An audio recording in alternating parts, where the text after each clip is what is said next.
This is A View from the Bridge, official podcast of the Belfast Giants for kingdomofthegiants.com. Today's Tuesday, the 21st of November, 2023. My name's Patrick Smith. We're live on YouTube, Facebook, Twitter, and you can download us on Apple Podcasts, Spotify, all your normal podcast providers. If you are watching on YouTube and you like what we're doing, hit like and subscribe. If you're listening to us on Apple Podcasts or Spotify, why not leave us a review? A bit of feedback's always a bit nice.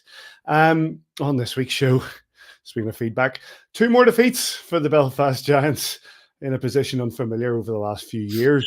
I will spend the next half hour or so probably talking about that. Mark Cooper will join us to give us the captain's take on the current adversity.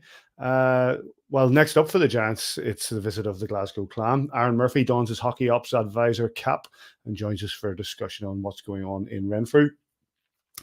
And following his star turn with the Subway sub-cannon in his hands, local comedian and host of the No Blasters podcast, Ciaran Bartlett, will drop by for a chat. Mr. McJimsey, how are you? Nice hat. Thanks, mate. That's wee Lily. I was at hockey practice with Lily earlier on, and it was freezing cold, and she didn't want to wear it, and I said, I will. And I never took it off since, because it's nice and warm. So, you know. It's very cool. And Mr. Kitchen, welcome back. First of all, big thanks to Gareth Martin for sitting in last week. Says good to see you back. Marty does better than me, Smith, so I'm he's a good lad. So I was talking to him earlier. He was giving me a few tips about what to say tonight. Thanks, Marty. No, look, I've known Marty for a long time, so I'm just pleased that he's on board with us now. He's a good kid. He's really insightful in what he does. He obviously goes and prepare. He does a lot of preparation, clearly, because he must have no. I'm trying to say we wing it a wee bit more. I think during as you get older at this game, you wing it less and less, or you wing it more and more. Sorry, you prepare less and less. But some of the stuff he was going through last week about incidents during the game and all, it's really insightful, the detail he's going into. I've quite enjoyed having him on. Yeah, absolutely. Don't say he's not saying before I start flagging him off. I'm not saying you ain't that at all. Right, let's get stuck in. Before we get to the games, obviously there were two bits of news that happened before we got to the games. Firstly, we begin with the fact that there's goalie coverage signed, provided by Czech, Premier League, FA Cup, Champions League winner, and goalkeeper for Chelsea and latterly Arsenal, joined and to help out. And certainly, Davy drew a lot of attention.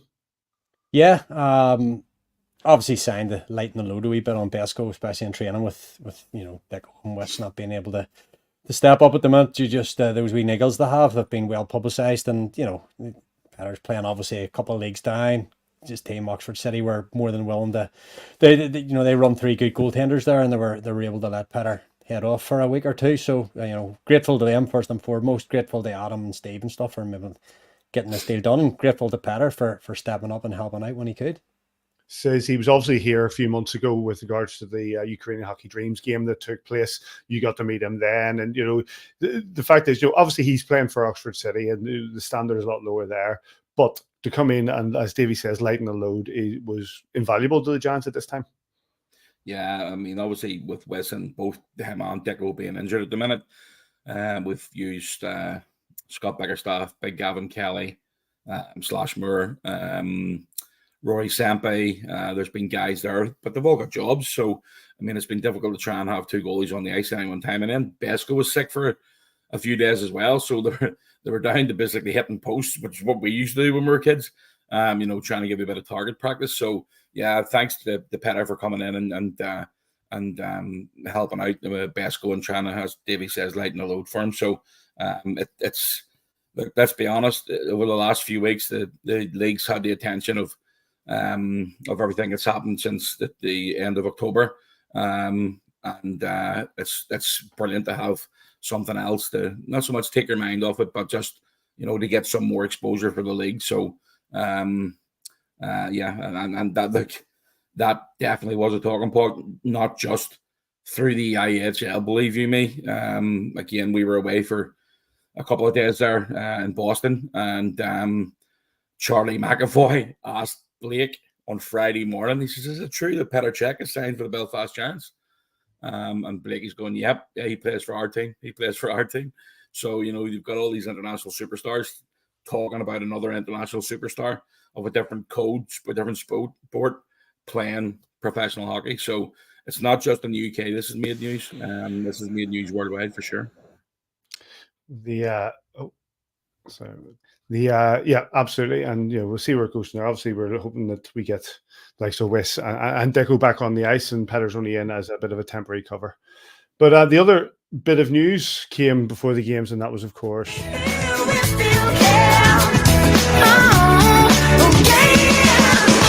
Dops. Miles Gendron was subject to dops. Subject to dops, which means regards to his Dops. in the game. Dops. Dops. He was given a 2-game suspension for a cross-check. Let's put that one up. Is that the one? No, it's not the one. Anyway, I'll pull it up here, Davey. But your thoughts on it? Listen, I think over the last number of weeks in leagues right across the sphere in the UK, sanctions have been slightly higher than prior. You eat it and you move on. For me, it's not a 2-game ban. We had this debate on Twitter. I almost feel like we'll have to be careful what we say in this podcast, being associated with a team in the league, closely associated with a team in the league. But for me, like, got the 2 games, you carry on. I felt like I was analysing it. I don't know if it was in a conversation with you and somebody else I can't remember who was sort of trolling us a wee bit the other day, but I feel the player gets his arm up, he gets cross-checked, yes, in the arm, it hits him in the face, he goes back, he throws a left arm as well. For me, stick is a distance from meeting the neck, but look, it's been analysed one way by somebody else and they've come up with a 2-game ban. When you see the super slow-mo, I don't believe it's reckless by Gendron. It's unnecessary. They have a little bit of a shove at each other, and hindsight's 20/20 vision. I'm sure as soon as he done it, he was thinking that was stupid. But we shove back. It's always the retaliation, Simon, isn't it? It's always a retaliation gets the big penalty. So if you see here, I think he gets his left arm up just in time. Maybe he doesn't, but for me, it's not a 2-game ban, but it is, and he served the 2 games, and you motor on, That's it. Like, and I'll come to you, Sid, but like back and forward on Twitter, where I agree with you, Davey. I thought it was probably 1 game at the most. Of course, you put that sort of thing on Twitter, and everybody cries because they don't agree with you. So we got the sort of normal sort of and nonsense outrage about it. But I think that you see the fact that I don't think it's as bad a cross-check as it's been made out to be. He got booted from the game, rightly so. 1 game probably would have covered him back, but he got 2, and so be it. Says, I was looking at Twitter last week and used to were getting that. So I think was it Scott Finley and the guys from Banner, what have you? Yeah, to be honest, the 2 years they're talking crap. It's a suspension. And that's the bottom line. I'm not saying it's 2 games. Though. Yeah, again, two games is maybe a bit harsh, but it's definitely a suspension. Mads gives the referee and the Dops a decision to make. It's a stupid play by him. Whether he basically catches him in the neck or the throat or the arm and rides up the arm and hits him in the face is absolutely irrelevant. We're down. We're hurting as it is. We've got guys out. It's a stupid play. That's make no mistake about it. It's annoying when you're frustrating because you're in a bad run of form. But look at that. There are 2 games. It is what it is. Suck it up. Move on. It's done now. Hopefully, he's got the hunger inside him to basically come back this weekend and make up for what's up and what he missed last weekend. Absolutely. 2 games for Miles Gendron, which he has now served. It was the game against the Sheffield Steelers and the game against the Manchester Storm. So let's get stuck into the first one of those, gents. The Belfast Giants went into the current league leaders in the Sheffield Arena to take on the Steelers, and were subject, unfortunately, to a 5-1 defeat. Giants' only goal came in the power play in the second period through Greg Prince, where the Sheffield goals came from Ursula, Watling, Newman, Allen, and Campini, which I quite like him. I think he's a great player. In goal, Tyler Beskorowany, 24 shots on, 5 goals against. On the other side, Matt Greenfield, 29 shots on, 1 goal against. Referees were the Andrews, Miller, and Jarvie. Davey, 3-0 down after 1 period. and a bit devoid of ideas? I've toyed long and hard about how to trying to analyze this a bit without trying to be too negative on it, because I guess the weekend and the last couple of weekends haven't been where we've wanted to be as a team. I actually, watching the game, as you know, I do watch the games again and again. Like the first 10 minutes isn't a disaster. It's a bit of a track meet. We're going up and down and we're exchanging opportunities, but you can't give up goals the way we did. And you put yourself 3-0 down in a game where we're not scoring a lot of goals at the minute. You're in trouble. You want to pause that, Paddy, because that's our only goal. We'll save that for when we get to it. Actually, when I'm trying something here, if you've got a phone at home there and you want to scan that QR code, that'll take you to the shot maps from the game. And you can chat along with us and have the information in your hand as we're going along.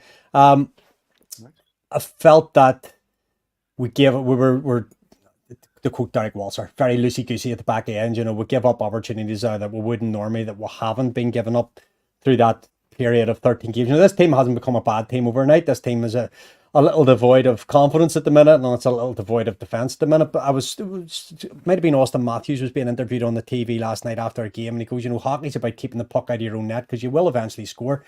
But we're not scoring enough goals to win games at the minute. 1 goal away to Steelers. We're 9-1 in our last 10 against Steelers before Saturday night. So let's not say we haven't had their number for a while. So, due one, karma, whatever, these things eventually catch up with you. And unfortunately, caught up with us in big style. We're putting ourselves through that 13-game streak, especially towards the latter half of it. Adam Keefe was very strong in saying that we've been starting on time and it's key to start on time. And there's a few games here lately we just haven't started on time. We've got ourselves into a hole that we can't dig ourselves out of. 3 down against Sheffield away. It's always going to be an uphill battle. They're stacked there, make no doubt about it. End of the season, Steelers will be there and thereabouts for every competition going. And, you can't put yourself in that size of a hole against them and expect to come out on the positive side. Says Davy puts it there, and I'll run the go here, but running 3 lines is one thing for the Giants. Out shooting them in their own barn is another thing for the Giants, but you've got to finish. Says. Yeah, you do. Look, I didn't get to see the game fully on Saturday. I watched the first period. It's not good enough. That's it. There's people listening to the show tonight expecting us to come out here and slag the boys off and slag everybody off involved. That's not going to happen. I don't care, if they call me you're basically biased. I am absolutely biased for this club. But the whole way that, we are struggling right now. We are up, and in Adam's words, we are in one. We just cannot find the net. When you look at the stats from Saturday, and Davy's a big stats guy. Saturday's game, we talk about starting on time. The Steelers took their chances. They had 10 shots on target. They scored 3 goals. Besko is his own biggest critic. I'm sure he'd basically know that we certainly didn't do him any favors, and he didn't do himself any favors on Saturday. We all know that he's on his game. He's the best goaltender in this league. But he's struggling right now, and there's other guys around him struggling. And when you're just not feeling it, it's unfortunate that you're not getting the results. But make no mistake about what we are and where we are right now. We're 6 points behind the leaders. That's 3 wins. It's we've played 11 games or 12 games, whatever that is. It's not the end of the world where we are. When you look at our fan base, and you watch some of the drivel that's being put on Twitter and Facebook and what have you, slagging off the boys and how he should go, and no passengers and this, that, and the other. You're talking about people's jobs here. Yes, somebody could lose your job very, very soon if things don't turn around. That's absolutely correct. But when I see a quote on from somebody yesterday, I think it was, slagging off Jeff Mason. The power play is crap. Since Jeff Mason back at power play is crap. Let me tell you something. Adam Keefe works his tail off. Jeff Mason works his tail off. George is exactly the same. Stewie's there, and he's got a full-time job as well, and he knocks his tail in. If they are all thinking that the coaches are coming just to make the numbers up, and then all of a sudden turn around and expect everything to fall apart and don't really care about the results, they're full of shit. I'm sorry for saying it. It really annoys the life out of me when you see these guys slagging friends of yours off, like Jeff Mason. I'm not sitting for it. It's bang out of order. What I say is very, very short. Sorry, Paddy. Very, very short memories. We have won 8 trophies out of the last 10 available. And when a little bit of results don't go your way, and then everybody jumps on the bandwagon, oh, that's the worst team we've ever had in your life. You've probably only been a fan for the last 6 months. Hold on, sis. Sorry, I have to cut in here. Yes, we have had a level of success over the last number of years that is like remarkable. We've won 3 league titles on the trot. We've won every trophy. We won the Grand Slam last year. Now we're the first ones at the start of this season to say that was last year. What have you done now? Right? That first, and yes, I agree with you. It's no reason to go over the top. Yeah, and as Davey often says, the old Babcock, don't get too high with the highs, don't get too low with the lows. But people are going to be emotionally react. People are emotionally invested in this club, and people are going to react emotionally. They may not be right, but they're still going to react emotionally, and that's just the way shit is. Look, Paddy, I absolutely agree with that, and I have no problem at all. And basically, people going out and having a conversation and saying about it. But then they wouldn't say booty a goose when you want to have a conversation about it. If I replied to that tweet that person put out, that's Twitter. What's that? That's Twitter for you. That's how it goes. That's Twitter. That's why I'm not allowed to answer messages or say anything on it anymore. I just think we're probably at I'm trying to think of the right word for it. We've been a victim of our own success. Yes. But Aaron Murphy says later on. Aaron Murphy will say later on in the interview. That's actually quite a good culture to have. Is the fact that there is not an entitlement, but an expectation of success, and therefore when it doesn't come our way, people get annoyed. Now, people just sometimes need to wind it in and realize that we're only 10 games into the season and there's some time to change things around. But like after Saturday's game, I had to sort of keep my phone in my pocket. I was paid off, you know what I mean? Because that's just the way sport is. You can't enjoy the successes unless you know how bad it is when you lose. Paddy, you're absolutely right. But again, short memories. Say we were playing like this at the end of the season, and we're absolutely, you're not getting the results and things aren't going your way, and everybody jumps on the bandwagon. No, you're never going to win the league with a team like that. Like they said the same thing last year. We were 17 points behind the Guildford Flames. 100%. It's early days. What I'm trying to get at is catch yourself on. You've already said the title of the podcast, check yourself. Well done, Paddy, by the way. Sorry, Davey, that's very good. Before you wreck yourself. Give it a bit of time. It's never, you 13 games in a row that we won, including the 3 CHL games. And everybody's thinking the world, it's fantastic. We're doing this, we're doing that, and the other. And you start to lose a few games. It's not the end of the world. Just calm down. Keeper and Steve will get it right. Make no mistake about it.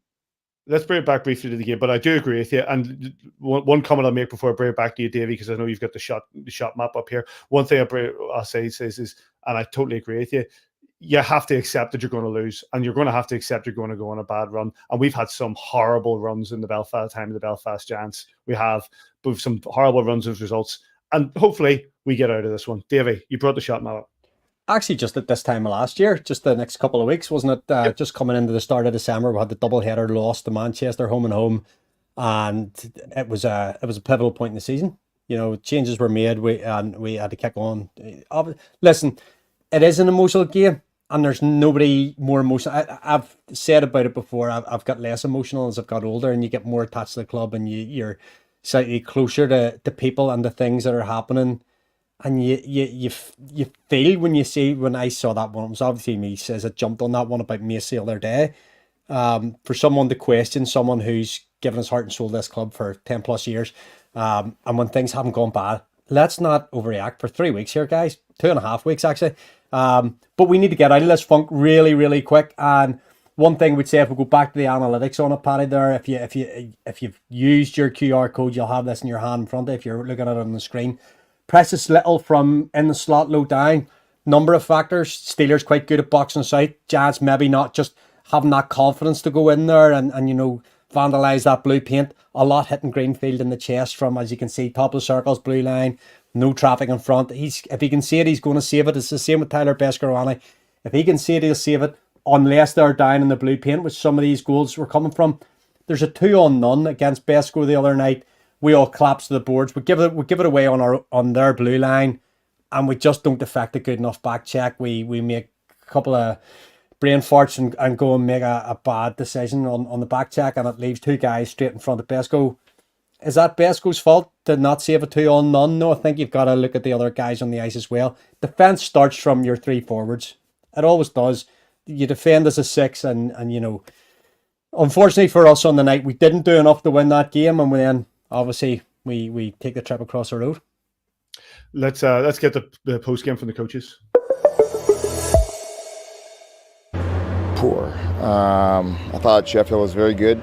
I thought we maybe had one or two shifts where we had some sustained ozone pressure, and that's just not our game. And on the defensive side of things, I mean, the scoring chances we gave up and the goals that we gave up are just not the way we play hockey, and we have to look at that. You know, it's obviously on me. Our preparation clearly was not good this week, and I'm going to have to take a look at that, and I'm also have to take a look at what is going on here and reassess here. But the reality is that game's over, and we have a big response to come tomorrow, and you know, everybody's got to take a look in the mirror. Yeah, I mean, it was a huge win against a team that, you know, we believe will be there down the stretch, you know, for the whole 54 games for sure. So huge effort from us tonight. You know, our week was just okay. Thought we got a little bit better as the week went on, but just again, ton of character in that room. I thought our first period we came out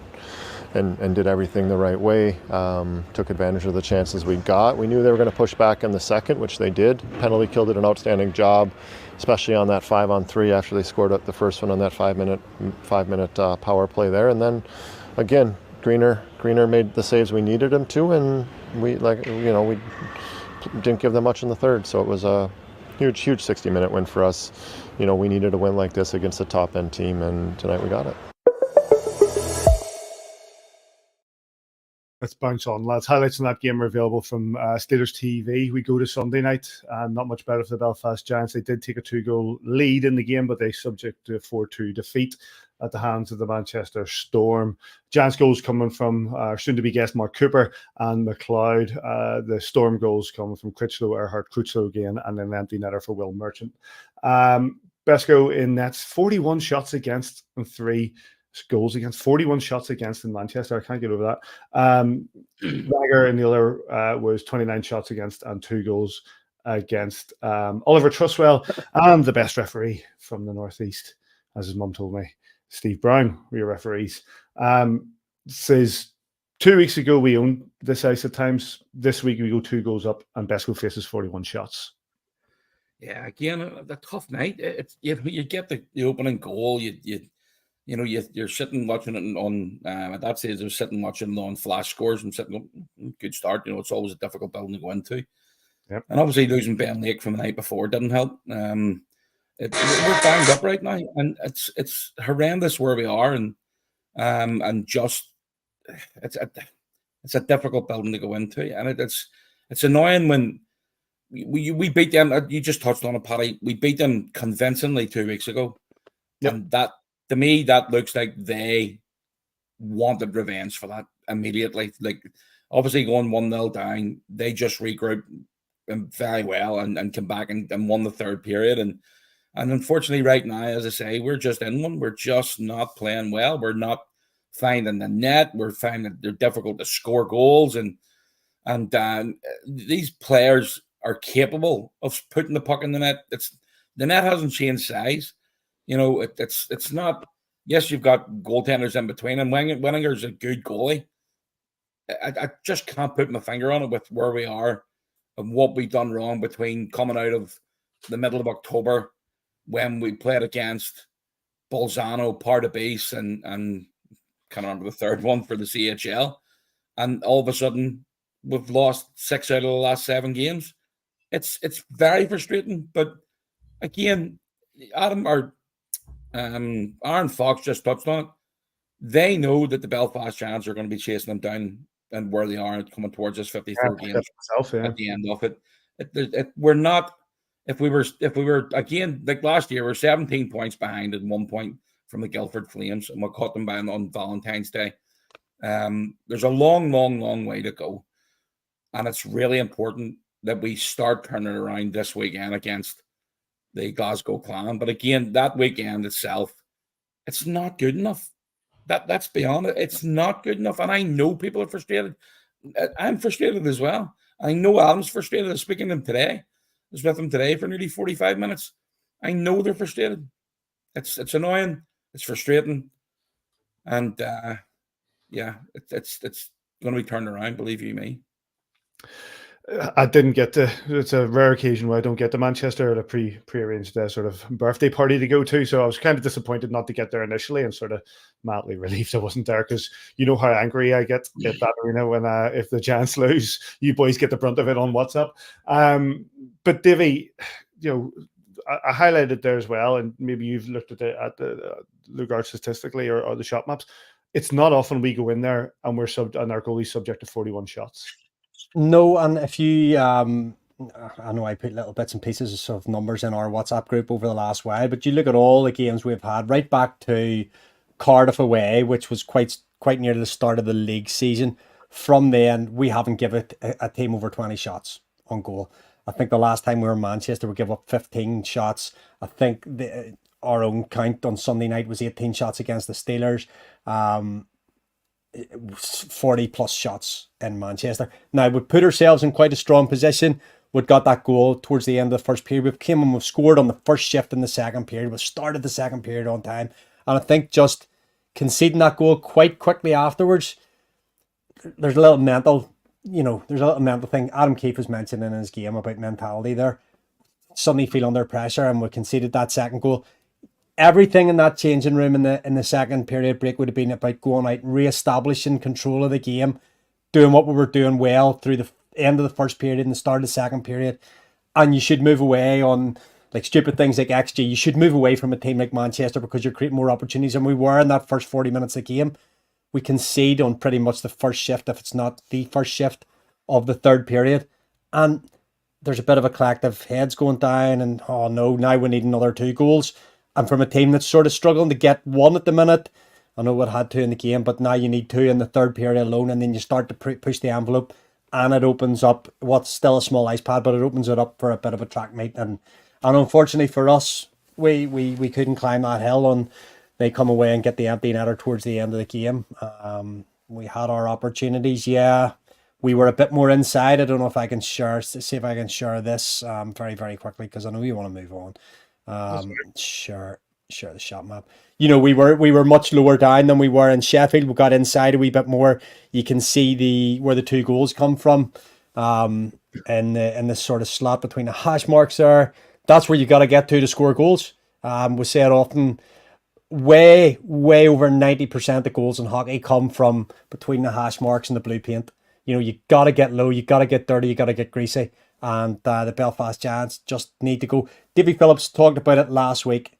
Dryden Dye talked about it the other week. Different guys that have been on through the podcast. When things are bad, you go to work. You go back to basics. You believe in your processes. You believe in your systems. You believe in the coaching.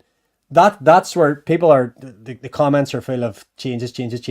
That's when changes need made. If people aren't buying into processes, aren't buying into what the coaches want to do, that's when you change them. Guys have to go to work tomorrow, put everything in for the badge on the front of that jersey. And, that's all you can ask for as a fan.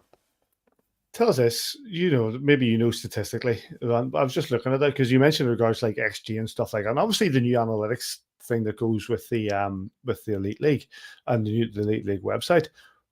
Where does the expected win come from? Because the expected win for this game against the Storm, and this is after it comes down to 64% us, 36% them. And I assume that's down statistically as to what went on in the game. This is still, so the XG and stuff on the Elite League site, what I would say about it is it's still a very early raw data. That will build up over a number of seasons to give a prettier picture. That is based on things like we blocked 11 shots. I think they had 40-something shots on plus 11 or 12 that we blocked. It's down to grade A chances, whereabouts. So if I pulled up the Manchester shot chart, for example, their shots are maybe from the outside, so it's lower percentage chance. I don't know if you can scroll down there a wee bit, Paddy, to where it just keep scrolling a wee minute. Maybe try to analyze this a wee bit for you. Keep going. So stop there. Actually, see if I can read that. No, go back. Down the other way. Go. That. Keep going. Sorry. See, just here. So you've got. Look at my eyesight. It's gone. What does that say? High danger, mid danger, low danger. That's the type. Oh, thanks very much. Going to blow it up. I feel like an old man here. Can I get any closer? It's where the shots come from. There's a myriad of factors. But if you go on down to the story of the game, and you would have seen in the Steelers game from the night before, we had sort of 7 power play minutes. We went on a 5-on-3. That's when your story of the game your red line will almost go vertical, because you're expected to score more in that period. You're getting shots on. They have less players on the ice. Lots of factors in there, but that's how the story of the game one works. Let's get the thoughts of both coaches. Yeah, I thought we had an all right start, but obviously the goals got us some confidence, and then 2 mistakes, and they end up in the back of our net, and we're back to 2-2. Tried to rally the troops for a big third period, come out, get scored on first shift, and then the head sink. Right now we got a defeatist attitude, kind of a loser mentality, and that's got to change. We'll change it one way or another. Yeah, I thought really for the full 60, I thought we were really good. First period was back and forth, like you said. They got a goal in the second there, first shift on just a missed assignment, and you find ourselves in a 2-0 hole. But I thought the guys did a great job tonight to just stay in the course. There wasn't really a time in the game where we got off script, which has kind of been the MO. We haven't had that consistent 60, and I thought for the full 60 we were dialed in. To a man, we played very well tonight. We were thorough. I thought our D zone was outstanding. We helped Wenny out, and then I thought our home form hasn't been great this year, and I thought that was definitely our best showing against a great team over there. I know they've lost a couple in a row, but Belfast it's a winning team over there, and they're a great team, and we found a way tonight. Like I said, I thought it was a great home performance. It was much needed. We did a great job getting pucks to the net. I think we had over 40 shots tonight, and tips and screens, and got to the net and made it tough on Besco. We made some saves, but we stuck with it, and then the third, outstanding from us. I don't think we gave them much. Big goal, obviously, by Critch there, first shift, to kind of set the tone, and we just stuck with it, and big 2 points for our group.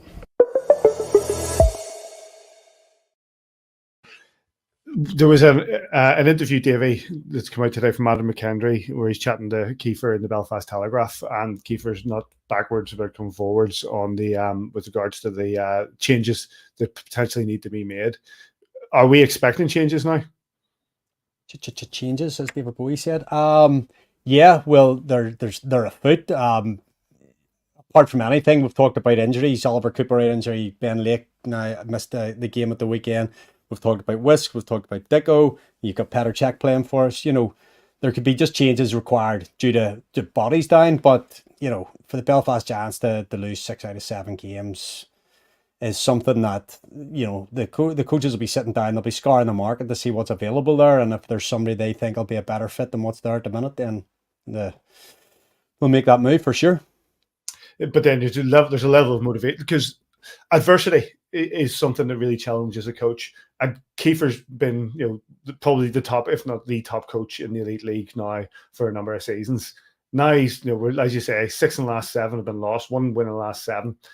This is where his chops come forward as being, show what a coach he is. Is that for me, Paddy? Sorry. Oh, yes, it is. Sorry. No, you're absolutely right. Davy's just touched on it there. I mean, I know that Adam and Steve and the coaching staff are always looking around at players that if somebody's going to make us better, they'll keep it in mind and maybe go back to them at one point and see where we are. But with all the injuries that we have, I mean, right now we are banged up. Make no mistake about it, we are definitely banged up. It's 8 players on the injury list right now, and hopefully, we can get a bit of help here soon. And whether that means guys coming back or whether we're where we are, I just don't know. But there's a lot of moving parts, and again, at one point Steve asked me this morning, he said, "Did I have my skates with me?" So there's definitely in the dung if you're basically asking a 50-year-old to put his skates back on, even just to help him out in practice. That ain't happening. You're not 50, says. Come on. 50, mate. Absolutely. Stop taking the piss. No, it's Probably frustrating. a good time to jump in and say that an old girlfriend of yours is also 50 today. Says we should give her a wee shout out there. Happy birthday, Beverly. David. Yeah. My sister, 50 today, so happy birthday, sister. I must phone you to wish you happy birthday. Happy birthday from your old boyfriend downstairs, sir. Right. Highlights from that game, if you want to go and watch them. Storm TV on YouTube, and we batter ahead. Now, a few weeks ago, the Belfast Giants brought in, usually, Michael Barr's the man who carries the subway cannon around the ice. But the last home game that we had, they decided to bring in a man who, local well-known comedian, a podcaster, and now I'm a subway cannon handler. How do you, mate? Ciaran Bartlett. What's happening? He's all right. Not too bad. Listen, I'm not putting this on you, right? Yeah. But from when you went onto the ice with that and fired Subway sandwiches up into the crowd, we've not won a game since. How do you? Yeah, it's definitely my fault. Like, people were so aghast at my Subway firing skills that they just decided to lose the game in the last minute. That was hard to watch, to be fair. That wee dirty breakaway with 47 seconds left or something against Cardiff was absolutely minging. Didn't like that, but had a great time apart from it. Had you been to Giants before? Yeah, I used to go quite regularly when I was a bit younger. Because I follow the NHL quite closely. I'm a Penguins fan, so I watch quite a lot of that. Like, to be fair, in my younger, more irresponsible years, I would have watched. I would have stayed up and watched quite a lot of it when it was on, like BT Sport and that sort of thing. And then now I just tend to watch. They do like these little sort of 10-minute digests of the game, and I sort of watch quite a lot of those. Like, so, I used to go watch Giants quite a lot, and then suppose coming into the pandemic, that probably. Basically, since the pandemic, I've been busier since it ended because comedy kind of has kicked off a bit. So I've only been a couple of times, but always good to. Oh mate, what a time it was! Like, always good to sort of get down there. But great crack to be up in the wee special media bit. That's where I like to be. Nice seats, nobody asking me for mad interaction at a moment's notice. Like, so do you know what's devastating about this video here that you're showing? See the last one I fired, and Michael, there's a moment I know what I've done. Michael told me to load up the last one so he said to me, train me well. He said load it up 3 seconds of gas for the normal one and then 5 for the last one, so it could really fire it across the ice from the center spot. And if you watch the bit when I'm on the center spot, I dipped the barrel for a wee second just now.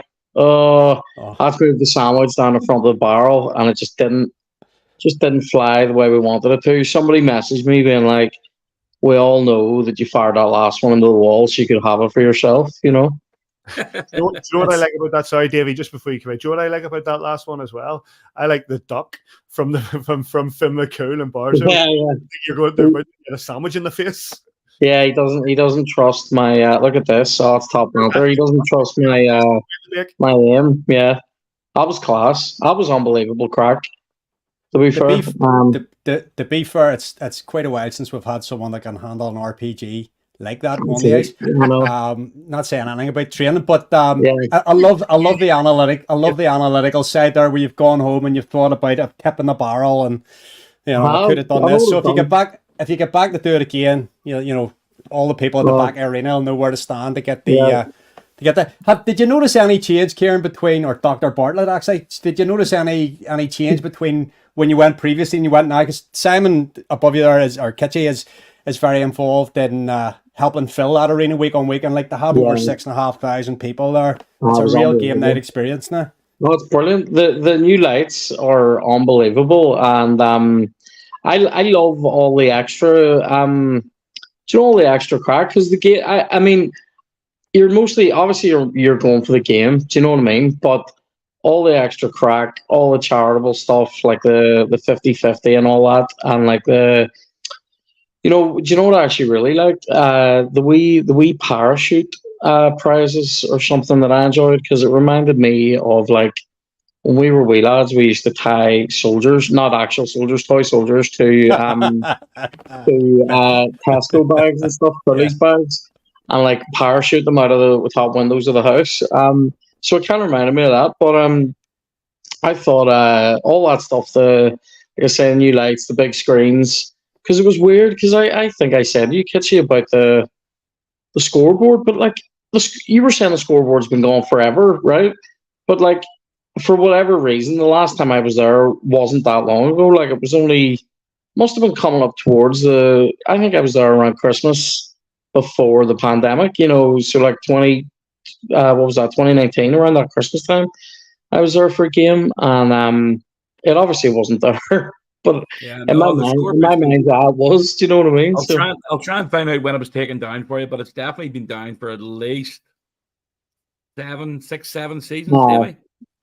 Yeah, probably has. Here, Ciaran, one thing I want to ask you. So, obviously, we've been doing this podcast since I think like 2005, maybe, Paddy, something like that, 2005. So a long time. And obviously, the Belfast Giants, we've talked often about it being like as much of a sports club as a bit of a social experiment, in that it's a place where you can throw your baggage at the door and it doesn't matter where you come from. A bit like comedy, and now the comedy podcast has really taken off for you guys with I suppose stage shows as such shutting down during COVID, and then the advent of the podcast. It's really helped sort of put you guys into the picture. Yeah, definitely. I mean, we've most of us have been doing comedy. Like most of the guys that I'm sort of friends with that are about my age in comedy, we've all been doing stand up for 10 or 12 years, pretty much. And even a couple of younger lads have been doing it for 7 or 8 years. So like, some people would have known who we were, and then like we all had different podcasts, at different times. I sort of stopped doing mine a few years before the pandemic, and then I wasn't really doing that much stand up. I was more focused on like writing scripts and things like that. But then during the pandemic, there seemed to be this demand, especially for Shane's Tea With Me podcast, and so he would have had me on quite a bit. And then from there, people said, you should get your own podcast back on. I was like, right, but I sort of wanted to do something, I wanted us to at least sort of do something that was a wee bit different. So, like, we don't do it every episode now, but we usually play some sort of game on there, FIFA or Mortal Kombat or something, just to sort of help it stand out a wee bit. And I like having the guests on that. And then, we'll do maybe like a Patreon episode or something once a week that's sort of more just like me on my own, just playing games and stuff, but like computer games, like not playing like mental mind games with people or something, like not telling them they've left the gas on or something. But I think that the pandemic definitely sort of drove people trying to find comedy online, and then the people who were doing that, we've kind of benefited then from when things have opened up again. There's definitely like a big rush towards live events. Now, part of me also thinks there's a couple of factors in people going out to more events, because now that the main sort of thrust of the pandemic seems to be over, thank God, is like, I think people go to these live events more than they might have done before when they maybe would have gone out for a drink. There's definitely fewer people drinking as much, so that's partly to do with the pandemic, but also partly to do with this sort of generation that are sort of 18 to 21 now, maybe don't have that same drinking culture. Even when people come to the gigs now, you tend to see a lot of people drinking soft drinks more than pints. So that's definitely something that I think's helped as well. It's just the change of generation as well as the pandemic. So basically what you're saying is all those 16, 17, 18, 19, 20-year-olds now, when they were 3 years ago, when they were in the middle of a pandemic, they didn't get the opportunity to grab a bottle of Buckfast and sit down in the Moat Park. Yeah, I think that's exactly what I'm saying. Yeah, I think people my age and probably like all your ages too, like remember doing things like that, and so like I don't think it's something I don't think it's something that as many people seem to be doing. But then I'm not hanging around those parks anymore, so so I don't know. But it just definitely seems to be people seem to be keener to sort of spend their money on live tickets. I mean, because there is no explanation for it other than that, as far as I'm concerned, because I am essentially doing the same stuff in maybe a slightly more conducive way, like, conducive to people coming to the event. I mean, like, a slightly friendlier version of what I used to do pre-pandemic. But it is essentially, I mean, I'm the same person, it's the same comedy. But like before the pandemic, I did a gig not that long before it, and struggled to sell like 90 tickets, and it was like I was on one of the days coming up that gig, I got a load of the paper tickets printed out myself and literally did a run around Belfast handing tickets out to people because I was really struggling to get them to go to that event. And now the tickets are, if I put on a 90-seat event now, like we do ones in Bangor, my work in progress shows for the big show, and they sell out like pretty fast without any promotion. And it's like, I can't believe that, and I'm very thankful for it. But if it dig too much into why it happened, I'll probably go mad. But it definitely does strike me that it has to be, a combination of, say, the pandemic and people want to go to the events, but also then maybe because of the pandemic, people see online, you have that bit more of a profile, and people then sort of feel like they're kind of part of it with you. That's definitely what my experience of it has been anyway. It's very similar to what we are. I mean, pre-pandemic, we're bringing in really good numbers for the Giants. Mm-hmm. Now, especially since the start of last season, we've really taken off. I mean, we're averaging over 6,500 people at every game. For Saturday night's game against Glasgow this week coming, it's pretty much sold out. We're down to single seats. So I absolutely understand what you're talking about. I just wanted to touch on, obviously, you're back in the arena on Friday night. The same show as what you had a couple of weeks ago. If we can work it out, do you want to try and do the subway cannon again from the stage? From the stage on Friday? Aye. Oh my God, yeah. If we can work that out, that would be unbelievable. People would freak out. That would be epic, because we're trying a couple of slightly different things at this one. So, like, for instance, I have a different support act. I've added a magician as well to the show, which is, as I said, absolutely mad. And basically, I had this magician on my podcast, and I love magic, by the way. And this guy blew me away. He's called the Magic Mod, and I thought like mod as in MOD, and Magic Mod MAUD is an ice cream shop. But we had him on. He was unbelievable, and I said, "Here, do 10 minutes this at the show." So he's on, and my brother's playing music at it, and then we'll have like Ciaran Bartlett doing support, and then there's a couple of wee changes just in extra things that we've done. I'm going to change a wee bit of the set, but that would be absolutely epic. To be fair, yeah, thank you. I'm pretty sure. I think I seen Michael comment in there a few minutes ago that he's going to the show on Friday night.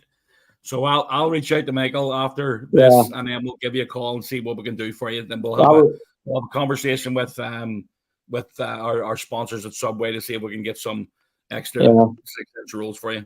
That would be unbelievable. Thanks very much. I think Subway should know that in many ways I've sponsored them for quite a long time. Long time fan, of Subway. I get the same thing every time I go there. If I make a change to my Subway order, I think something will happen to my family. Like, so, I'm very pleased, mate. That sounds unbelievable. I'd be really chuffed to do that. Davey was at Subway today. Or did you, Davey? I had an Emperor wrap on a cup of tea. Yeah. What are you getting the Emperor? What's that? Chicken, barbecue sauce, lettuce, tomato, pickles, Interesting. crispy onions, teriyaki sauce, and a bag of Monster Munch, of course. See, you've lost me. There are 2 sauces in a sandwich. You can't do that. It's a preset. It's like I didn't ask for it. They just do that, do they?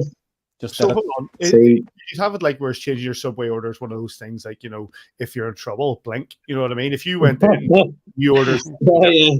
know that you're actually in trouble, and like Right. your family have been kidnapped or something, then I think if I was in the Subway on Botanic and I order anything that has tomato on it, they will know that I'm there under duress. So there's no chance that's ever happening. Like, that's what it sounds like. So yeah, I don't understand tomatoes in a sandwich. Sorry, what was that? no, I was just you don't understand tomatoes in a sandwich. I'm with you. I don't understand tomatoes anyway. It's like putting a wee shot of water into a sandwich. Why would you do that? So going here, lads, is there any chance we can soak this bread and then make a sandwich out of it? It's very weird. That or cucumber. Can't have cucumber in a Yeah, cucumber wrecks it as well. Do you know, mate, I made us some sandwiches. We were going on a wee drive. A long drive. We were going to Kerry a load of weeks ago there, end of October, just for a few days. And I thought, you know what, I'm going to be a warrior here. And on the night before it, I made us a load of sandwiches. And I salted them. Not like loads, just a wee touch. And it wrecked them because I think it brought out all the moisture and the lettuce I put in. And it just... I don't know why we're talking about this. I'm sorry. Go ahead. That's all right. No, It was a nightmare. we're gonna let you go in a second, mate. But really appreciate you coming on and joining us. Davey put me onto your podcast recently, and I have to say I really thoroughly enjoying it. Especially that one, the clip that I put up there for people watching YouTube, talking about the black taxis going up to Ladybird. Oh, yeah. Do you know what? I've never been up that far. I used to get the number 14 bus from Castle Street up Yeah. there. And I always, because I grew up in Andersonstown, just got off the street center, just got off there and just like never been up that far. So I see you're living the dream there because you could get any West Belfast bus. You know what I mean? I had to specifically get the Ladybird because it was like at the end of the line for me. But because I'm actually on Blacks Road, so that was a full nightmare. But here I was going to say there. Thanks a million for this. Also, I've been trying recently. I bought the latest. I don't know if you play video games like, but I bought the latest NHL game. Aye. It's not great. Like I don't know why it's 70 quid and it's ruined. Like it's ruined me. No one plays it online. You can't get a game. It's devastating. I don't know if you play it on there though, can't you? Sorry. You can play as the Giants on there though, can't you? You can. That's what I was doing. So like, I would either play as the Giants or as the Penguins. And I thought maybe I started playing as the Giants, and I thought maybe this isn't working because I'm playing as a team from this league and not the NHL. So I switched to the Penguins. It just doesn't matter. It's just like, and then there's websites like, mate, I'm so boring. I go on websites to look up how many people are playing it online. It's like at any moment, there's like 30 people playing it in the world. So, I mean, it's basic. Like, I mean, there's literally more people cleaning their ears at the same time than there are playing that game. Like, it's devastating. If you're looking at Challenger for NHL 23, you're at the right podcast for that. I'm sure you'll get a few people wanting to jump on here now and challenge you for it. 100%. Hit me up on Twitter. I'm on an Xbox, so that's the only thing I would say. A lot of people seem to be on PlayStation, but I think you can play across them now. But yeah, the game the other night was great. I see that they'll have a game coming up against the Steelers, like in the next. When's that? Is that in 2 weeks? Next Sunday. Next Sunday, aye, and that's usually is that still the grudge match that I remember it being? We hate them, yes. I remember hating them deeply for a long time when I was a teenager. Good lad. That'll be a big game. Listen, Ciaran, really appreciate you joining us. The show this anytime. For 2020, Friday 24th at the SSE. Still tickets available for anybody who wants to. We're right down there now. Like, so It's just the last few. I mean, the seats that are left are either single seats, so any serial killers fancy coming, join in, and otherwise you can jump on. There's like groups of seats are still sort of at the back. They're not even that dear. Those seats, to be fair, I think they're about 20 quid. So a couple of those left. So if you fancy it, jump in. Be great. And you might even get a Subway sandwich. And also in the No Blasters, you can go, and also you can catch Ciaran on the No Blasters podcast, which I can vouch for. It's just really, really good, really, really funny show. Mate, really, really appreciate you coming on and joining us. Thanks a million. Thanks for having me. Enjoy the rest of your night, and give us a wee shout here about. I've never said this sentence before. Give me a shout about firing those sandwiches. All right. See you later. Cheers, big thanks to Ciaran Bartlett for joining us. And 24 this Friday at the SSE Arena if you want to get down and see his latest big show. Funny guy. Right, let's batter ahead. We are joined now by the captain of the Belfast Giants. Please welcome back to View from the Bridge, Mark Cooper. How are you doing, Coops? I'm good, guys. Can you hear me? Yes, can you hear us okay? Yeah.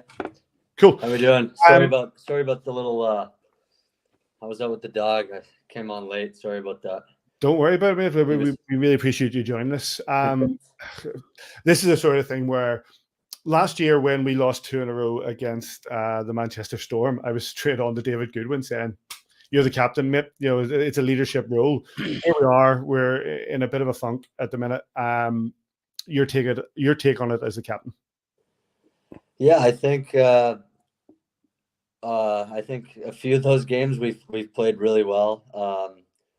The home games in particular, Guildford and Cardiff, I'd say we might have deserved better, and the other ones I just don't think we were good enough, to be honest. I don't know I think we're lacking a bit of confidence right now, and I think once we're back, kind of getting confident, and we've been putting the work in this week so far. And once we're back confident, I think we can get on a roll like we were on that 13-game stretch just a few weeks ago. It's, especially going into the games, the game against Manchester is a funny one because obviously that was the game we won there 2 weeks ago. We go 2 goals up and then struggled, especially defensively. We mentioned earlier on how there were 41 shots on Besco, which is not like us at all. What's the atmosphere in the room when things are going like that? Is it just a determination to try to get out of it, or is there it's just sort of a frustration that's not working?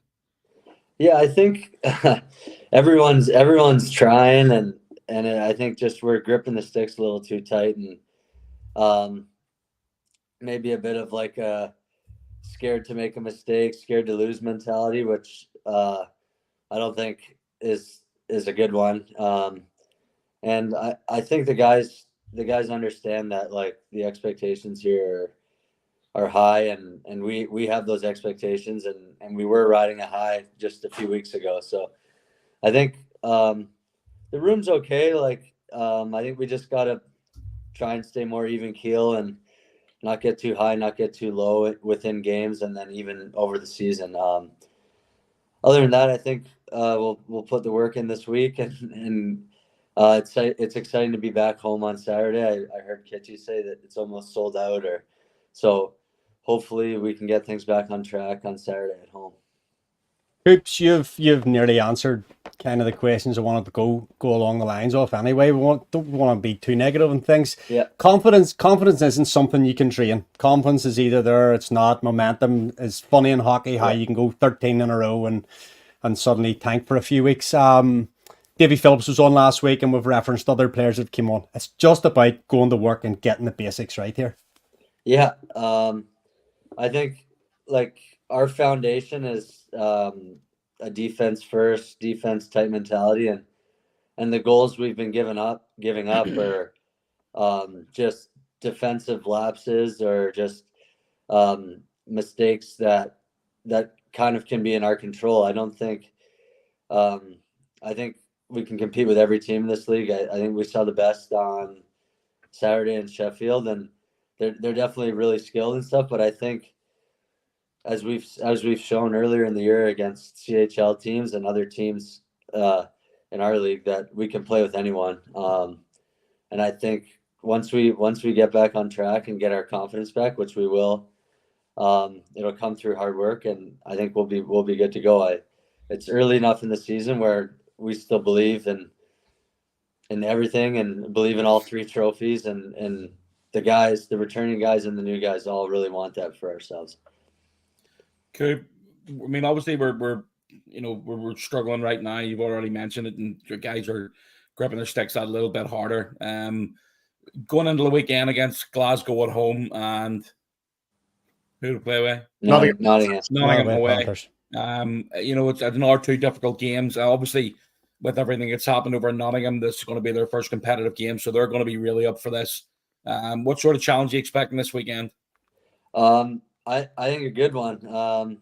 I think Glasgow's coming off a big win against Sheffield, and I think they've won both this weekend actually. So they're gonna have their stuff, and I think that's good for us. It'll be tough, and we'll know, and we'll prepare as best as we can, and hopefully we can get on them early. And I think a big start's huge, and I'm sure the crowd will get us rejuvenated. And always coming back to the SSC after a little road trip is a good feeling, and getting in that new locker room and the vibes there, and playing in front of our own crowd is always really a real special. And then Sunday obviously is going to be a tough one. Nottingham's first game back. I'm sure they'll have a sold out building, but I think part of us is just looking one game at a time right now to get us out of this funk. Looking ahead, as I say, you're only 12 games into the league season. We're only 6 points behind the Sheffield Steelers, who are 3 wins, and you're right back in it again. Obviously starts this Saturday against the Clan. Where we are right now, we're down a lot of bodies. Obviously, there's quite a few injuries around the camp at the minute. But it's just a matter of getting the skates back on again tomorrow morning, and starting your prep for the weekend. Yeah, I think Adam or Kiefer has been on us all year about we're going to go through ups and downs with bodies, and we're a next man up kind of mentality, and you've seen it over the last couple of years. We've played short, and I think 2 years ago against Nottingham we had 7 forwards or something playing, and we ended up winning at home. So I think we can. It's an opportunity for everyone to just step up and maybe be in a different role and show everyone what they got in a different role. And some guys who maybe haven't played as much will get some more ice time and stuff. And it's a great opportunity, and I think everyone's ready for it. As captain, Coops, obviously your role is one of leadership. How do you approach it with regards to motivating the rest of the boys in the room? Yeah, I wouldn't say I'm a huge rah-rah vocal guy. I try to lead more by example and my actions on the ice. And I think really we just got to take it shift by shift and play by play. Like, you're going to make mistakes. It's hockey. It's a fast game. And you can't let that trickle into the next shift or the next period. I think you just got to play one shift, move on, and everyone makes mistakes. And I think it's we're in our own head a little bit, and it's trickling into our next play, where I think the mentality should be: make a mistake, it's okay, just respond and be better the next shift, and try not to make the same mistake over and over again. Which I think that's kind of how I try and approach the game. I've definitely made a ton of mistakes in my career, and I just try to reset, approach the game as it's a new game every shift and a new challenge. That's it, Coops. Last week's gone, pucks in the bin, positivity here on in. So this is last one for me. This is a bit of a FaceTime. Randy and Lillian probably watching. You want to say hello to mum and dad back home before you go? I think my dad's flying home from Florida, so I don't know. Oh, wow. He won't be watching it live, but he grabbed some sun the last couple of days. Yeah. No, they'll for sure, whether they're tuned in right now or watching it live, or they'll watch it back for sure. They always watch all your guys' shows, and they love it. So it's glad to come on whenever you guys need me. Fantastic, mate. Well, listen, we really appreciate your time. Hopefully, I'm sure it's been a tough week of training. I'm sure you have been put through the ringer these last few days to sort of get you the ready. whip was brought out this morning, but the guys enjoyed it. We got through it together, so it was good. We needed it. Just one more question from me. Between you and Sis, how's the battle going for ringing the crossbar? I think I'm 1 or 2 up, but I am. Yours inquiry. Yeah.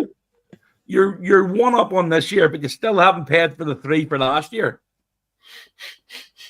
So he's 2 down. Technically, It ends at the end of the year. No, okay, we'll pay your debt then. Yeah. I'll bring you £3 tomorrow. You take cash?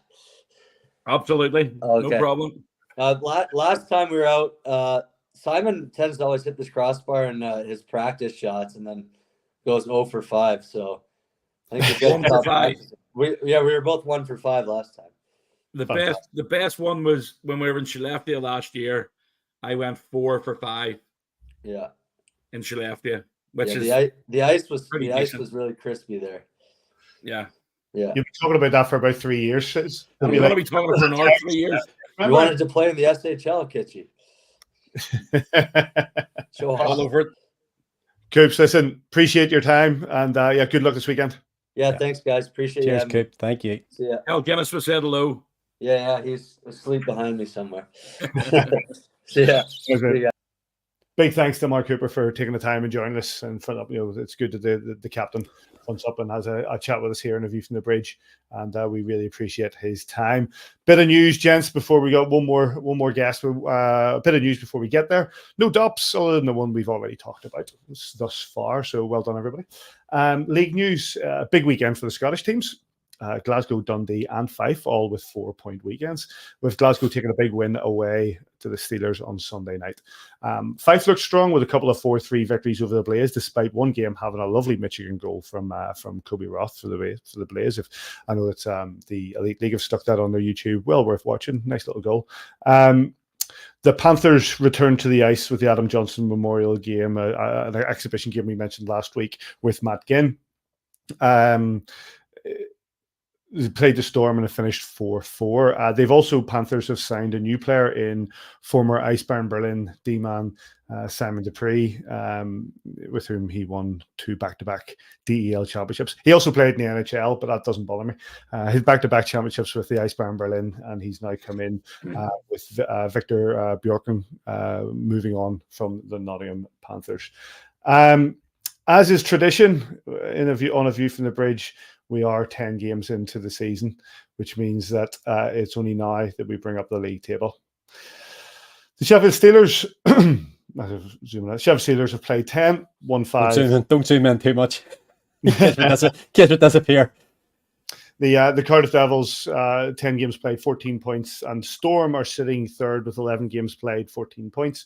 The Stars, the Panthers, the Clan, the Flyers all sit above the Belfast Giants, who are in 8th. But as Simon mentioned earlier on the show, we are only 6 points off top. Yes, we've played one extra game, but we've only played 10 games this season. Guildford are in 9th, and the Coventry Blaze are the strongest team in the league, having had to hold everybody else up as they sit in 10th.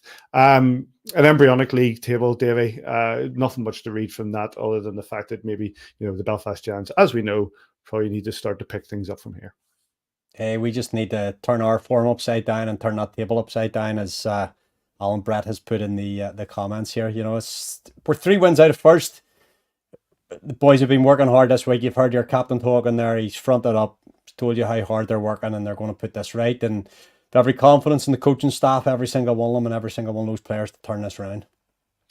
Other than the Belfast Giants, is anything on there surprise you?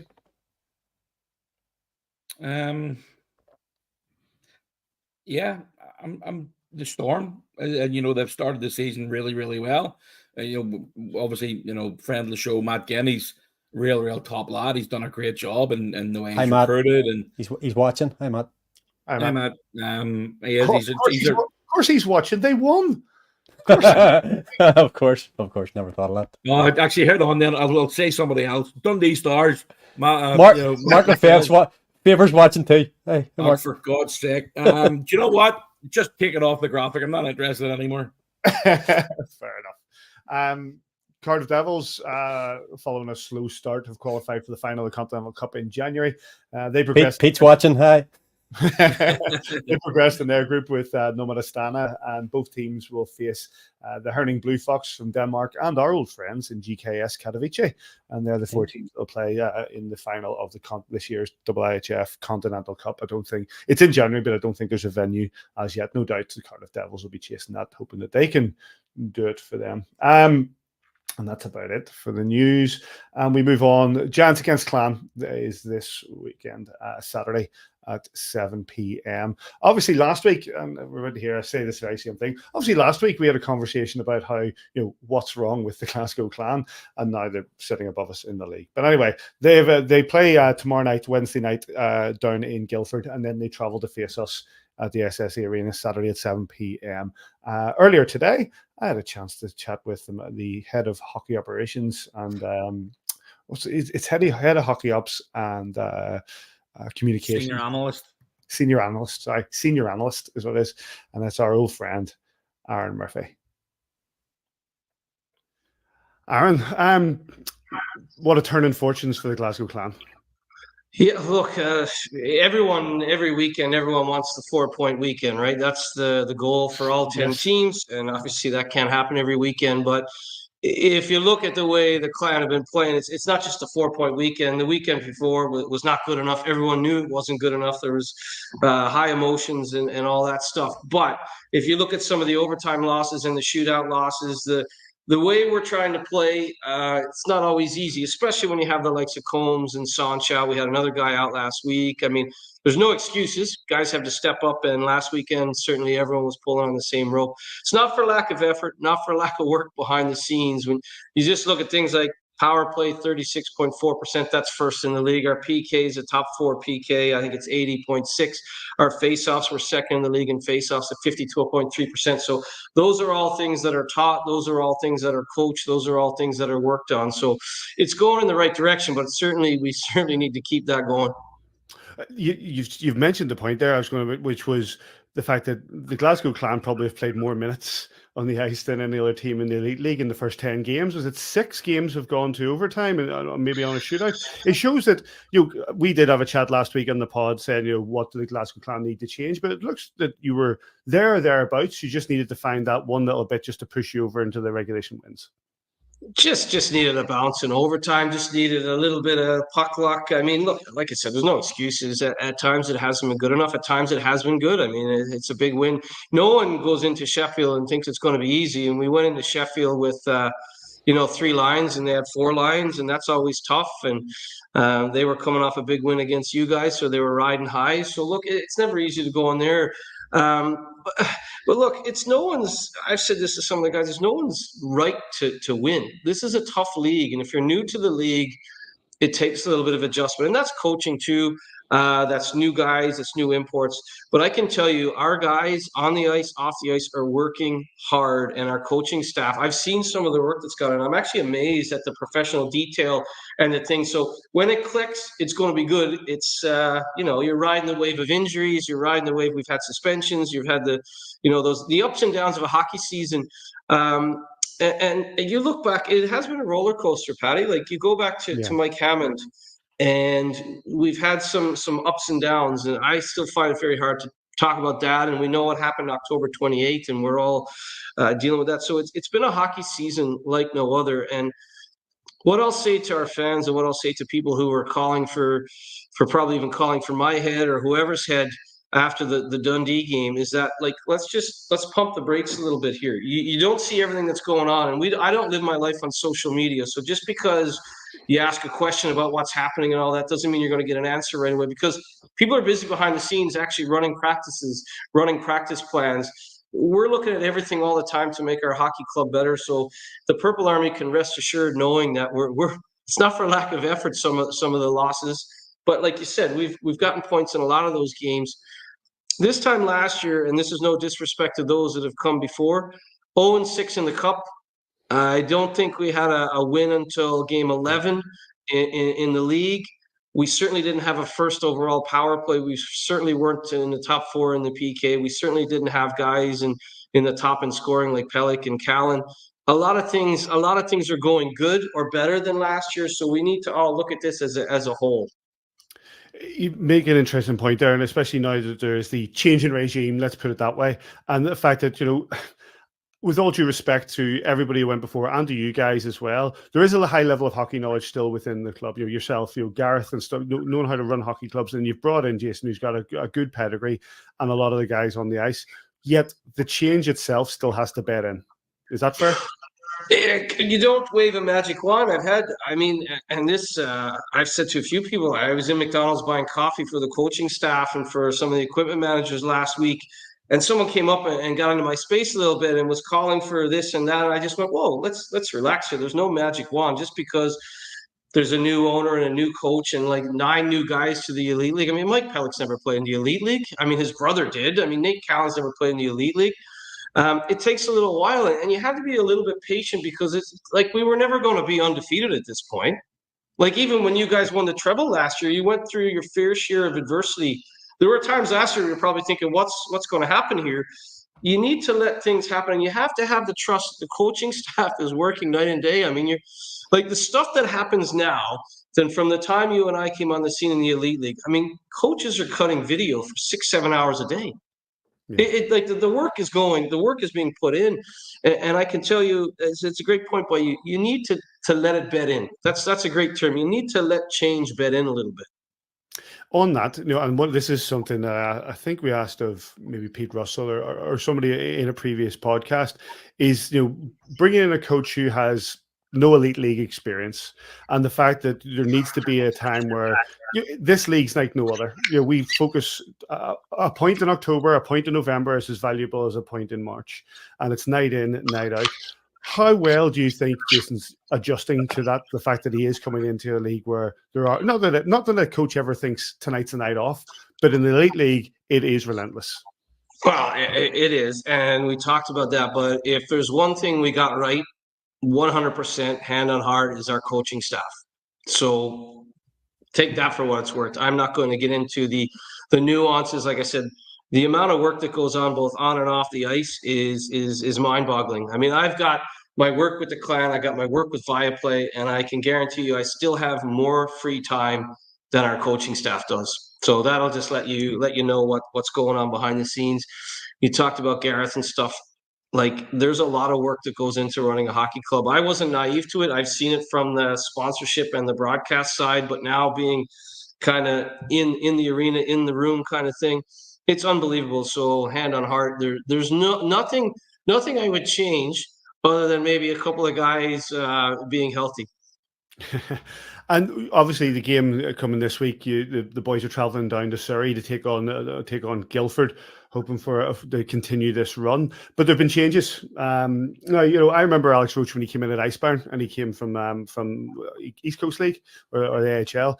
But he's gone through quite a bit of time in Germany, and now you've picked him up. Changes have been made, and hopefully he can set in Glasgow.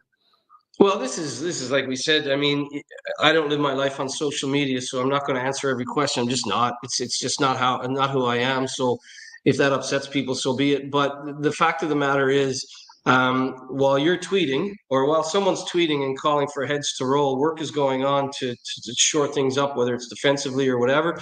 So, I mean, that's a big acquisition, isn't it? Literally and figuratively, 6'5" defenseman that can move like that, shut down, play against guys, the other team's top line. And when you have as many injuries as we have, that was all hands on deck last week at Utility Arena, with us having basically a complete line missing, and Sheffield being having everybody. So we need to look at those things.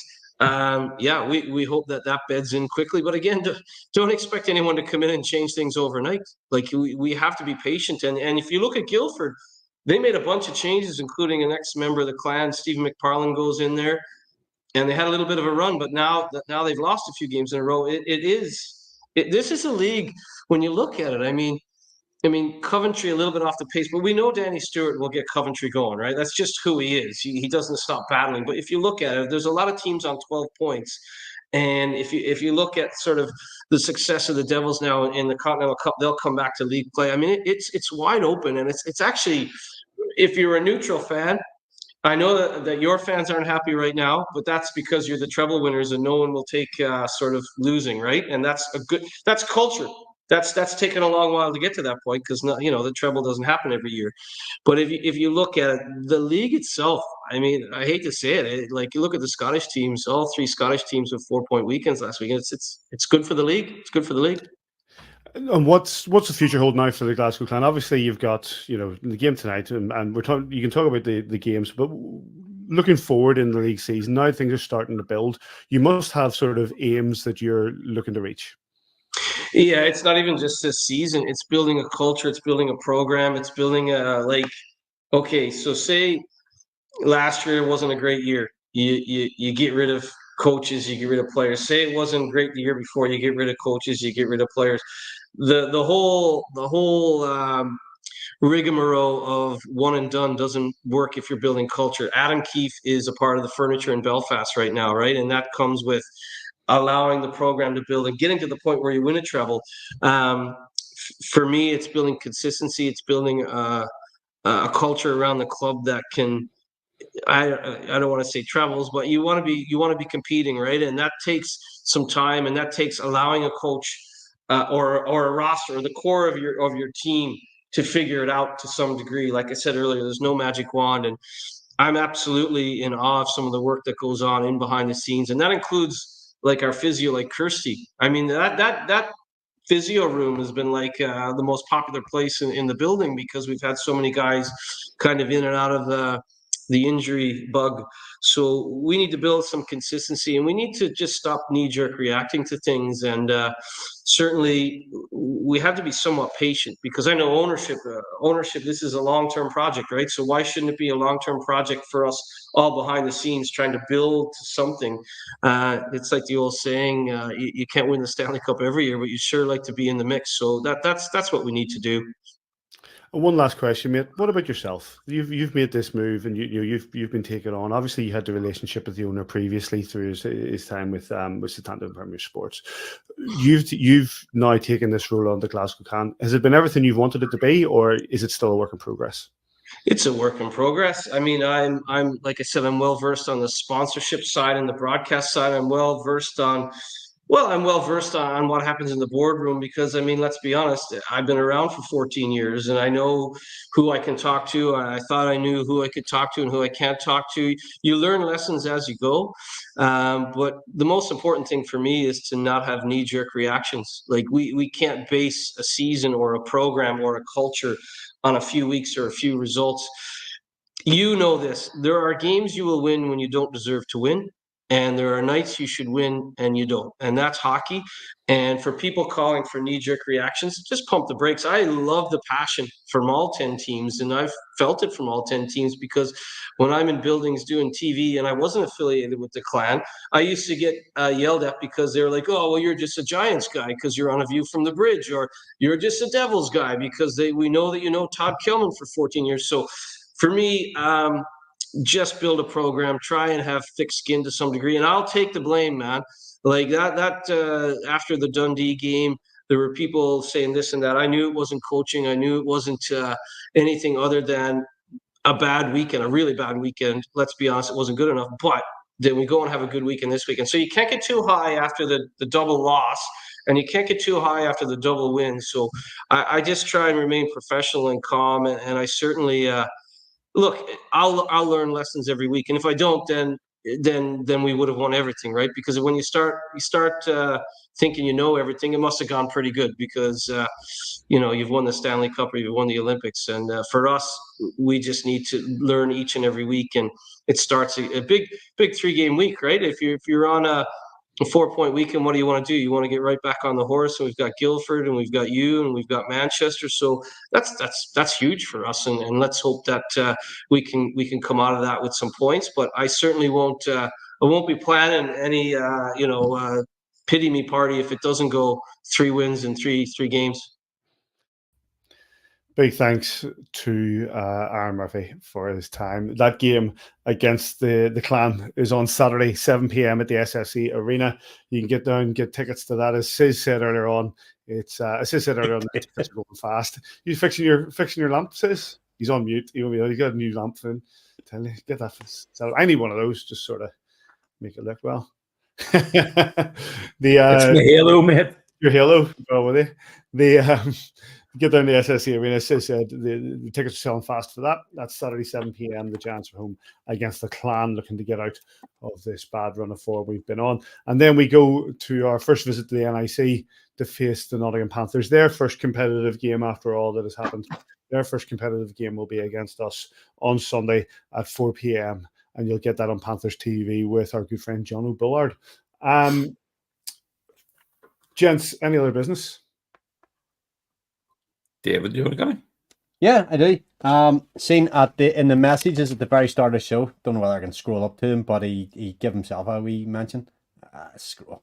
Jack Gurley, there it is, Davey. I've put it up. Jack Gurley, thanks. Happy 18th on Thursday, Jack. Many happy returns. Happy birthday. Don't know if you follow me on Twitter. Follow me on Twitter and I'll play you a tune. We got the two. No, happy birthday. What's Paddy doing? I'm sorry, I had a button to see if we got happy birthday done. No, that's the one show. I'm That's sure the we one have show. happy birthday somewhere. Happy one show, Jack. Happy And of birthday. course, and as I said earlier, my sister Beverly, big 5-0 today, makes me the youngest in the family again by some distance. So there it is. You just look the oldest. Had the hardest paper round, mate.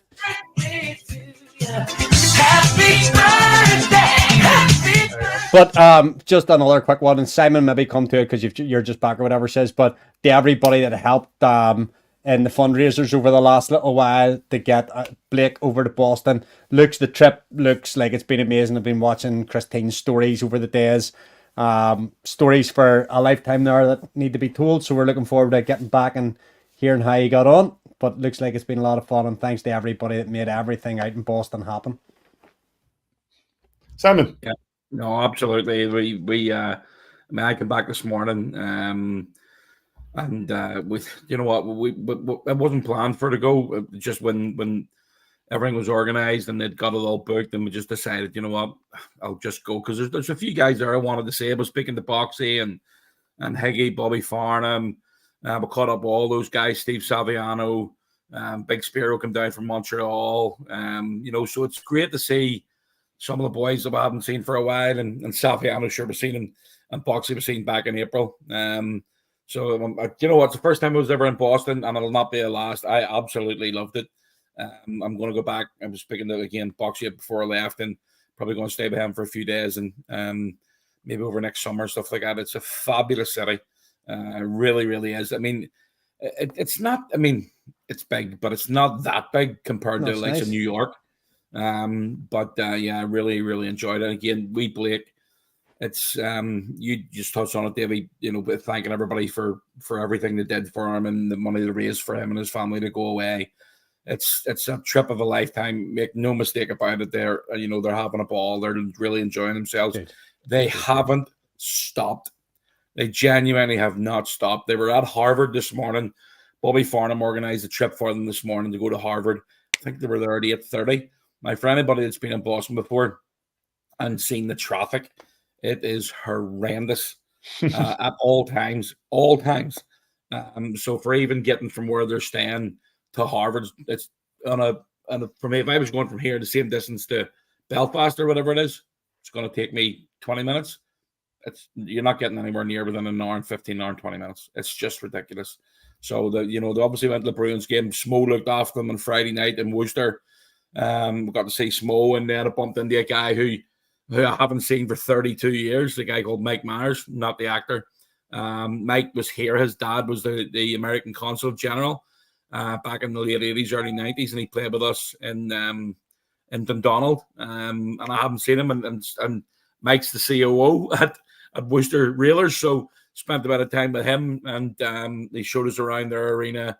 And again, thanks to him and everybody at Worcester. But it's been a brilliant trip for him. He's loved it. He is not. I see the efforts and time and everything that's put into just trying to make Blake comfortable, if that's the best way of looking at it. You know, if anybody's seen the photographs of what Christine put online of what they just needed essentially to go away for 10 days. The suitcases, I mean, when I was watching them unpack, they just lifted one suitcase up and put it on top of the island in the kitchen, and they're lifting this stuff out and putting it up under the shelves. It's ridiculous, the amount of stuff that they have to take and transport just to keep Blake doing what he does on a daily basis. It's insane. And it couldn't happen without everybody from, you know, anybody that donated in any way, shape, or form. I mean, and there's just too many people to mention. And, you know, the sisters from Portaferry did a brilliant night on the bowling centre a couple of weeks before the event and before they went away. And it's just fantastic. So thank you very, very much to everybody who paid anything towards the trip. I know that the Blake and his family are very, very grateful. And yeah, it's been fantastic for them. Fabulous opportunity, and yeah, well done to everybody on organising it, because it can't have been easy. And like yourselves, I saw a lot of the photographs and the videos Christina put out. I thought some of the stuff was fabulous, and just to see that, just the photographs, even like the Boston Bruins and meeting those boys, and you see how happy Blake is to do it, and the opportunity for him to go there and be part of that, and well done to everybody who was part, and big thanks to everybody who was part of making that happen. Right. One last thing. Go for it, Paddy. Massive thanks to Neil Russell. He did us a favour on for Saturday, and it will not be forgotten. So I really, really appreciate it. Excellent. Hashtag thank you, coach. Right, let's start to wrap things up, gents. Big thanks to Mark Cooper, to Aaron Murphy, and to Ciaran Bartlett for taking the time and coming on the show. The Giants are at home on Saturday 7 p.m. against the Glasgow Clan. Get yourself down to the SSE Arena or follow it with us on Giants TV, and then we travel on Sunday to face the Nottingham Panthers for the first time this season over at the NIC, their first competitive game back at the NIC. And if you're not making the trip over, you can join John O'Bullard and Dan Green on Panthers TV for that. Yeah, absolutely. Looking for the Giants to get back on it, because you know what? I was thinking about this a lot. We've been spoiled the last number of years, and there's nothing wrong with that. We've had a culture of winning, and we've come to enjoy it. And sometimes that comes to an end. But in the last couple of seasons, when we've come to win the league, we've come from a position of adversity. We've had to come back and win it. We've had to make changes, of which a lot of people have. But also, when you win so much, you get a target put in your back. And everybody starts to sort of like, listen, you could see the glee on the fan bases from right across the Elite League at the idea that the Giants have lost a couple of games. That comes hand in hand with success. That's what the Belfast Giants are. They're the number one team. They're the most successful team in the Elite League era. And that's what comes hands in hand. And there's a reason for that. It's because we found a way to pick ourselves up, move forward, and be successful again. And I've no doubt that's what's going to happen. The Giants will walk into the SSE Arena to face the Clan, and they'll look to start all over again with the Elite League title in their sights. Gentlemen, it's been a pleasure as always. Good to see you. Welcome back, Says. Thank you, gents. You can get us on YouTube, Twitter, Spotify, Facebook, at AVFTB on Twitter /X, and kingdomofthegiants.com. Or if you want to send us an email, podcast@kingdomofthegiants.com. And wherever you are this weekend, we hope you enjoy your hockey. We'll catch you here next time on A View from the Bridge.